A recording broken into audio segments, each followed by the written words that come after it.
নমস্কার, হুইসপারিং ওয়েডনেসডেতে আপনাদের সকলকে স্বাগত। আজ হাজির হয়েছি এক অদ্ভুত রকমের গল্প নিয়ে। আচ্ছা, নরবলি, এই নরবলি শব্দটা কি আপনাদের শোনা? কেমন গা ছমছম করে, তাই না? আমাবস্যার রাতে ধুমধাম করে আয়োজন হতো নরবলি। কালী পূজা দিতে সমবেত হতো হাজার হাজার মানুষ। ঢাকের তাল, গান আর ধূপ ধুনোর ধোঁয়ায় চারিদিক ভারী হয়ে উঠত। এটি একটি প্রাচীন ধর্মীয় সংস্কার যা বিভিন্ন সভ্যতায় অঙ্গীভূত ছিল, কিন্তু আধুনিক সভ্যতায় অবসতি হয়েছে। পৃথিবীর প্রাচীন ধর্মসমূহে নরহত্যা তথা নরবলির বিধান নেই, বরং নরহত্যা নিষিদ্ধ। চলুন, এই রকমই একটি গল্প নিয়ে আমরা আজ হাজির হয়েছি হুইসপারিং ওয়েডনেসডেতে। গল্পটি শোনা যাক। শুরু হতে চলেছে নরবলি।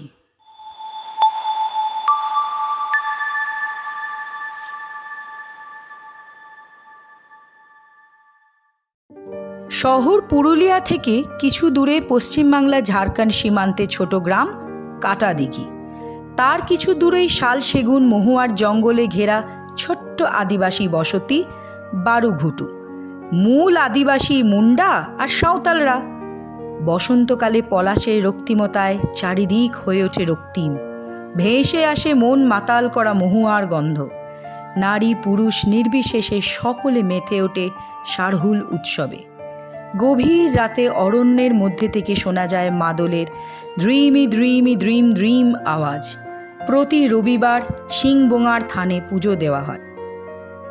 ভেসে চলে দক্ষিণা বাতাস প্রেমের বার্তা নিয়ে। সূর্যাস্তের অনুপম দৃশ্য মন ভরিয়ে দেয়। দূরের ধূসর পাহাড় শ্রেণীগুলি রহস্যের কুয়াশায় ঘেরা কোনো দেশ বলে মনে হয়।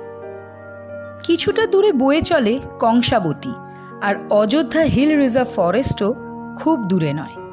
যাই হোক, আদিবাসী বসতি থেকে মাইল দূরত্বে শাল সেগুনের গভীর বনানীর মধ্যে রয়েছে এক রহস্যময় পরিত্যক্ত মন্দির। দিনের বেলাও সূর্যের আলো এখানে ভালোভাবে প্রবেশ করতে পারে না। চারিদিক কেমন যেন আলো আধার বলে মনে হয়। মানুষ তো দূরের কথা, কাকপক্ষীও এর ধারে কাছে আসে না। শোনা যায় এককালে এটিই উপাস্য ছিল চামুণ্ডা। প্রতি শনিবার আমাবস্যায় নাকি নরবলিও হতো। এরপর কালান্তরে সেই নরবলি বন্ধ হয়ে যায়। সব কিছুই স্বাভাবিকই লাগছিল, কিন্তু সেদিন ফের শনিবারের আমাবস্যা পড়ল। সেদিন গভীর রাতে মন্দির হতে আচমকায় ঘণ্টার ধ্বনি আর মন্ত্রোচ্চারণের শব্দ শোনা যেতে থাকল।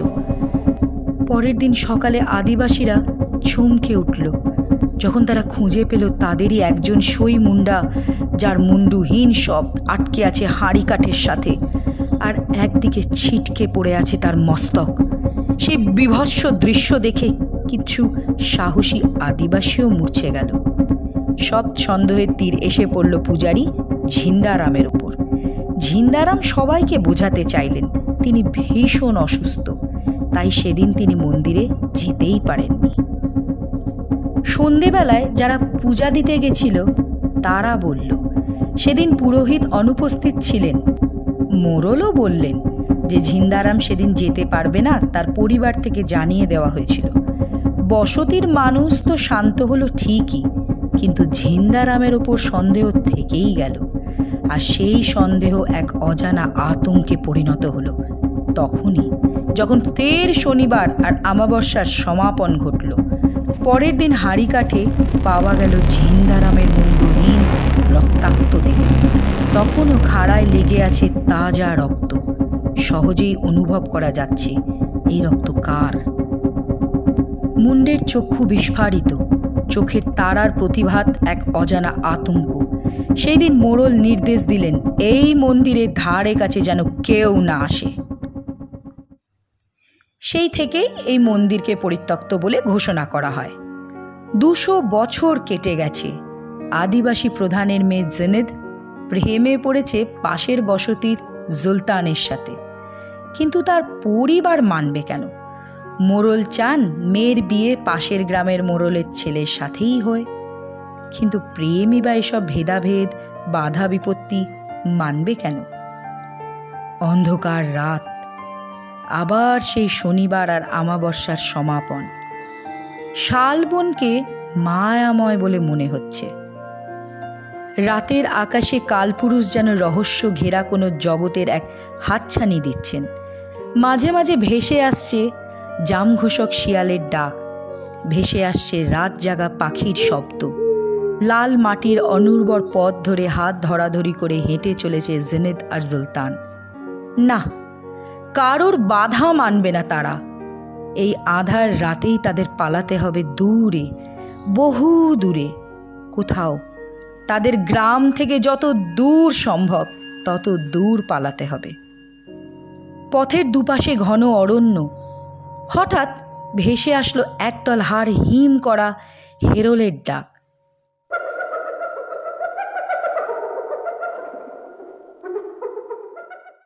না, আজ হেরোলকে ভয় করে না তারা, ভয় করে বসতির মানুষদের। ধরা পড়লে কি যে হবে? আরও দূরে যেতে হবে, আরও দূরে। ছুটতে শুরু করেছে দুজনে। অন্ধকারে চোখ মোটামুটি সয়ে গেছে। ছুটতে ছুটতে দুজনেই লক্ষ্য করলো এক ভাঙা মন্দির অন্ধকারে আবছা দেখাচ্ছে। জেনেদ বলল সে খুব ক্লান্ত, আর পারছে না।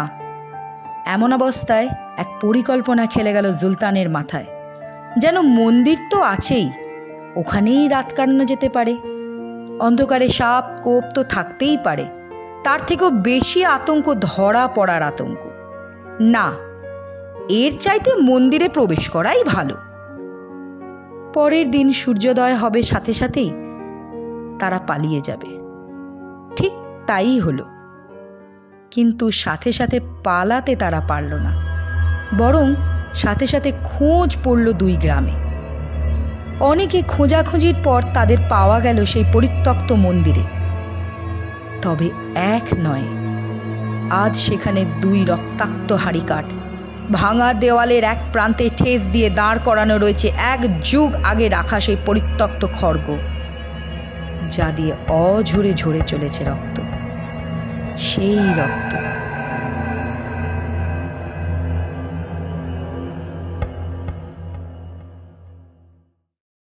এতক্ষণ শুনছিলেন হুইসপারিং ওয়েডনেসডের এবারের সংকলন নরবলি। গল্পটি ভালো লাগলে লাইক, শেয়ার ও সাবস্ক্রাইব করতে ভুলবেন না। দেখা হবে আবার পরের গল্পে। নমস্কার।